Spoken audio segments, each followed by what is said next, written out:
नमस्कार और आप सभी को मकर संक्रांति की ढेर सारी शुभकामनाएं। स्वागत है आप सभी का हमारे इस YouTube channel plant tips and care में। तो आज जो वीडियो लेकर आया हूं वो है गार्डेनिया से रिलेटेड, गंधराज। आप जानते ही होंगे, मतलब ऐसा कोई गार्डन मेरे हिसाब से तो नहीं होना चाहिए जिसमें कि ये पौधा ना लगा हो। इसकी सुगंध आप देखिए, ये एक्चुअली कुछ ये भी आए हैं इसका रस चूसने के लिए। तो मतलब इसकी सुगंध ऐसी होती है कि अगर आपने एक प्लांट लगा लिया और 2 फूल भी खिल गए ना, तो आपके पूरे बगिया को महका सकता है ये प्लांट। बट ये प्लांट जितना अच्छा होता है, जितनी अच्छी इसकी खुशबू होती है इसके फूलों की, उतना ही एक्चुअली ये प्लांट थोड़ा सा सेंसिटिव भी होता है। बहुत से सवाल आप फेसबुक में, यूट्यूब में वगैरह में आप देखोगे कि रेगुलर पूछे जाते हैं कि भैया ये प्लांट में मेरी बर्ड्स ड्रॉप हो रही हैं, या फिर प्लांट की पत्तियां पीली हो जा रही हैं, फ्लावरिंग नहीं हो रही है, 3 साल हो गए फ्लावरिंग नहीं होती है। मतलब इस तरीके के बहुत से प्रश्न आते हैं गार्डेनिया को रिलेटेड।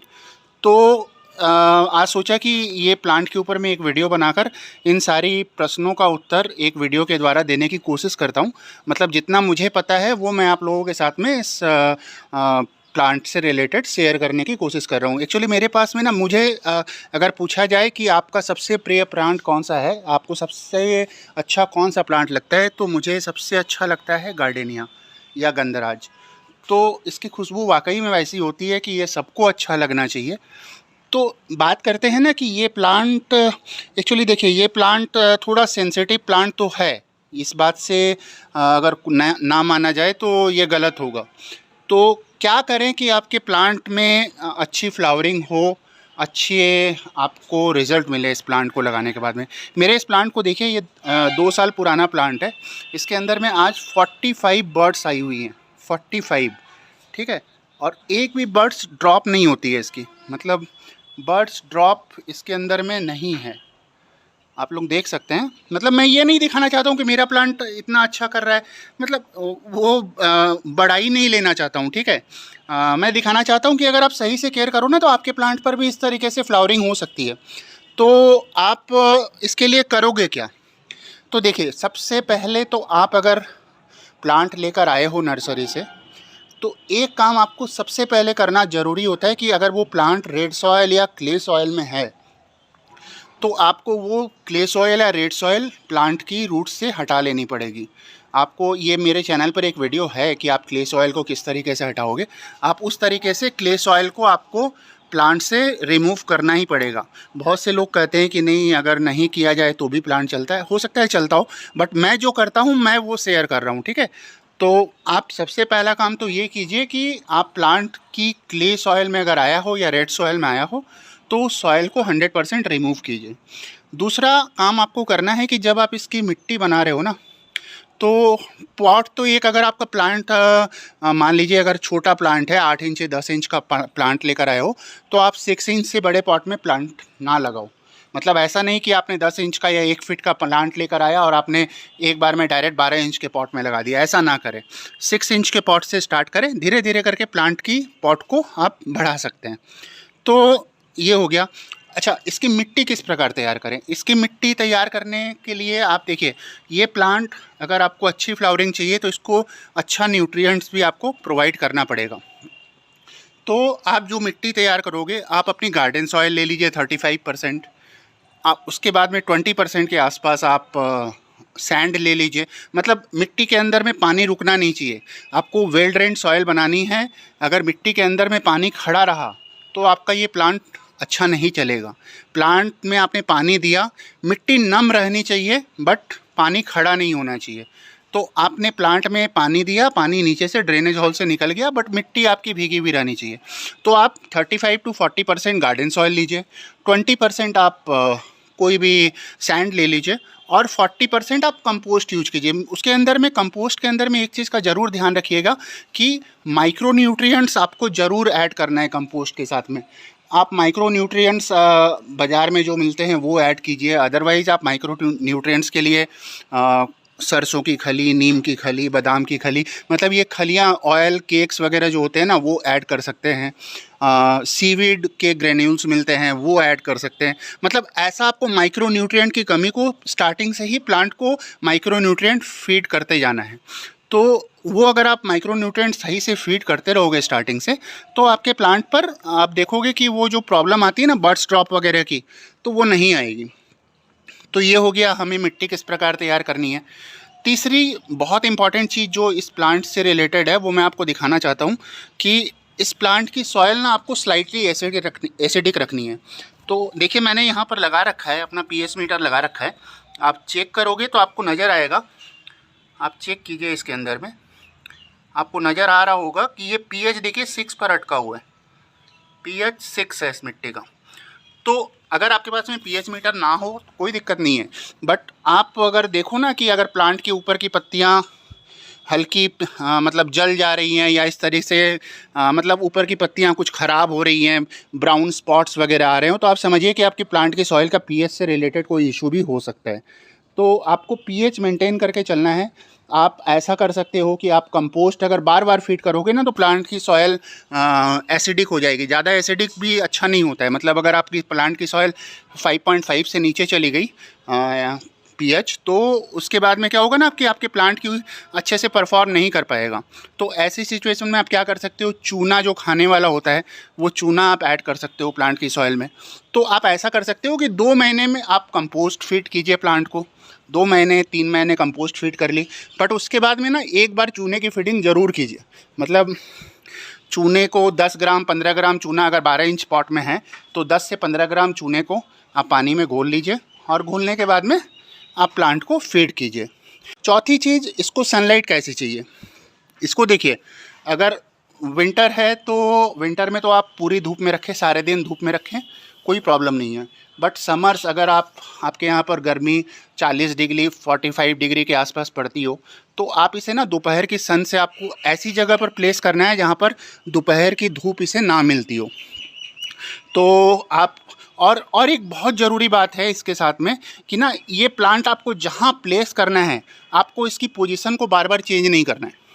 मतलब आपने जहाँ लगा दिया प्लांट को, आपको वहीं पर रखना है इस प्लांट को। मतलब आप इस तरीके से जगह चूज़ कीजिए कि गर्मी के दिनों में अगर पॉसिबल हो तो गर्मी के दिनों में आपको ये दोपहर की 11 बजे से लेकर 3 बजे तक, 3:30 4 बजे तक की इसे धूप ना मिलती हो, बाकी इसे सनलाइट मिलती हो। मतलब सुबह से लेकर 11 बजे तक की और शाम को 4 बजे के बाद की सनलाइट इसे मिलती हो तो कोई प्रॉब्लम नहीं है।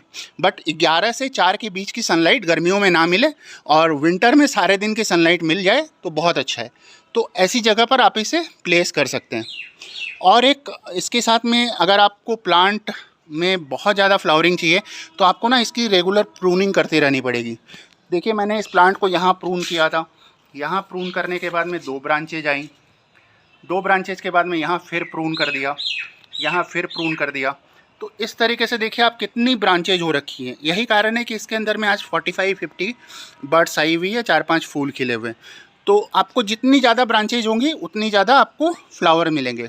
एक चीज़ का और ध्यान रखिएगा कि प्लांट जब आपका ऐसे लंबा हो गया हो ना, तो उसके बाद में आप यहाँ नीचे से, यहाँ रूट जो इसके बाद से अगर कोई भी शक्कर निकल रहे हो अप टू 1.5 फीट तक, 1.5 फीट तक अगर आपकी ब्रांच तैयार हो गई, उसके बाद में 1.5 फीट तक अगर आपके कोई भी शकर्स निकल रहे हो, कोई भी ब्रांच निकल रहे हो, तो उसे आप कट कर दीजिए। 1-2 ब्रांच आप रख सकते हैं, बट ज़्यादा ब्रांचेज मत रखिए, अदरवाइज़ क्या होगा ना, सारी एनर्जी वो ले लेंगे और ऊपर में प्लांट आपका बुशी नहीं हो पाएगा।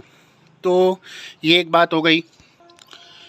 एक चीज़ का और ख्याल रखना है आपको, इसमें ना आपको महीने में 1 बार कम से कम एप्सम सॉल्ट का स्प्रे करना ही है। एक एप्सम सॉल्ट का स्प्रे 3 से 4 ग्राम 1 लीटर पानी में आप घोल लीजिए, घोलकर आप प्लांट पर स्प्रे कर दीजिए।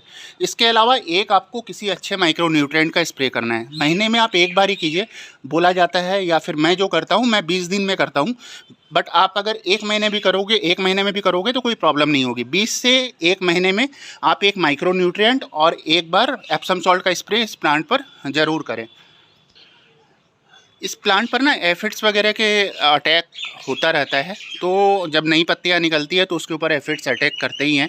खासकर जब मौसम चेंज होता है तो आप देखोगे कि एफिड्स का अटैक होता है। मेरे प्लांट पर भी हुआ था अभी कुछ दिन पहले, बट मैंने देखिए आपको नज़र आ सकता है यहाँ पर एफिड्स का अटैक हुआ था, आपको कुछ कुछ ब्लैक नज़र आ रहा होगा। बट मैंने इस पर एक्चुअली मैं एक इंसेक्टिसाइड बनाता हूँ घर पर ही, मेरे इस चैनल पर एक वीडियो है भी, तो उसी इंसेक्टिसाइड का स्प्रे किया मैंने। इसके अलावा बोवेरिया बेसियाना का मैं यूज़ करता हूँ, तो वो उतना ज़्यादा असर हुआ नहीं था, मतलब उतने बुरे तरीके से मेरे प्लांट को इन्फेक्ट नहीं कर पाए वो। तो आप ऐसा कर सकते हो कि हर 15 दिन में कम से कम एक बार किसी अच्छे इंसेक्टिसाइड या फिर आप ऑर्गेनिक इंसेक्टिसाइड ले लो, मतलब कुछ भी आपको पेस्ट या इंसेक्ट को भगाने के लिए आपको कोई ना कोई उपाय आप करते रहिए इसके ऊपर में। और लास्ट एक चीज़ मैं और कहना चाहूँगा कि ना इस प्लांट को बार बार रिपोर्टिंग मत कीजिए। मतलब हम लोग अमूमन क्या करते हैं प्लांट के साथ में, सभी करते हैं कि आपने प्लांट लगाया, फैब में आपने उसकी रूट प्रूनिंग कर दी, रूट प्रूनिंग करने के बाद में आपने फिर उसको फिर से आप प्लांट की पॉटिंग कर रहे हो। जब तक आपने नया प्लांट लाया 6 इंच में लगाया, 6 इंच से 8 इंच में आपने कन्वर्ट किया, 8 इंच से 10 इंच 12 इंच तक आप 6 महीने में 8 महीने में आप 1 साल में कर सकते हो। बट जब आपका प्लांट एक मैच्योरिटी में आ गया, जब आपने फाइनल पॉट में दे दिया उसे 10 इंच या 12 इंच के पॉट में दे दिया, 14 इंच के पॉट में दे दिया, तो उसके बाद में ना इसकी प्रूनिंग आपको रूट प्रूनिंग करनी है हर 1.5 साल में। जैसे फैब में अगर आपने किया इस साल, तो नेक्स्ट ईयर फैब में नहीं करना है, नेक्स्ट ईयर फिर आप बरसात के समय में कीजिए। जून जुलाई, जब भी आपके जुलाई अगस्त जब भी आपके यहाँ पर बरसात होने मानसून का सीज़न हो, तो उस वक्त कीजिए। मतलब हर साल नहीं, 1.5 साल में आपको इसकी रिपोर्टिंग करनी है, रूट प्रूनिंग करनी है। अगर 1.5 साल में ना भी करो, 2 साल में भी करो ना, तो कोई प्रॉब्लम नहीं है। इसको एक्चुअली ना थोड़ा सा रूट बाउंड होना पसंद होता है। तो जैसे जैसे ये प्लांट रूट बाउंड होगा तो आप देखोगे कि इसके अंदर में फ्लावरिंग बहुत अच्छी हो रही है। मैं आपको दिखाना चाहता हूँ, एक प्लांट है, मैंने 2 साल से उसकी कोई रूट प्रूनिंग नहीं की है। इस प्लांट की 1.5 साल पहले रूट प्रूनिंग की थी, अभी ये फैब में फिर से इसकी रूट प्रूनिंग करूँगा। और एक प्लांट और मैं आपको दिखाना चाहता हूँ जिसकी की रूट प्रूनिंग मैंने की थी आज से 2 साल पहले। तो देखिए ये है वो दूसरा प्लांट, ये एक्चुअली दूसरी वैरायटी है, बट इसकी भी खुशबू बहुत अच्छी होती है। तो ये प्लांट मैंने एक ये 20 लीटर के ड्रम में लगाया हुआ है। तो 2 साल पहले इसकी रूट प्रूनिंग की थी, उसके बाद से मैंने इसकी रूट प्रूनिंग नहीं की है। तो इस प्रकार ना इसको आपको रूट प्रूनिंग हर साल में करना है ऐसा ज़रूरी नहीं है। रूट प्रूनिंग आप 1.5 साल 2 साल में इसकी रूट प्रूनिंग कीजिए, रूट बाउंड कीजिए इसको। एक चीज़ का और ख्याल रखिएगा कि ना इसकी मिट्टी की बार बार आपको गुड़ाई मत कीजिए, ठीक है। मतलब इसके रूट्स को डिस्टर्ब होना पसंद नहीं होता है। तो अगर आप बार बार इसकी मिट्टी की गुड़ाई करोगे ना, तो देखिएगा कि आपको ये प्रॉब्लम दे सकता है। तो बार बार आपको इसकी मिट्टी की गुड़ाई नहीं करनी है। तो ये था आज का वीडियो। अगर वीडियो आप लोगों को अच्छा लगा हो तो एक लाइक ज़रूर कीजिएगा और हमारे चैनल को भी सब्सक्राइब कर लीजिए, क्योंकि ऐसे बहुत से अच्छे अच्छे वीडियो मैं इस चैनल पर लाता रहूँगा। धन्यवाद। मिलते हैं अगले किसी वीडियो में नई किसी जानकारी के साथ। Thank you.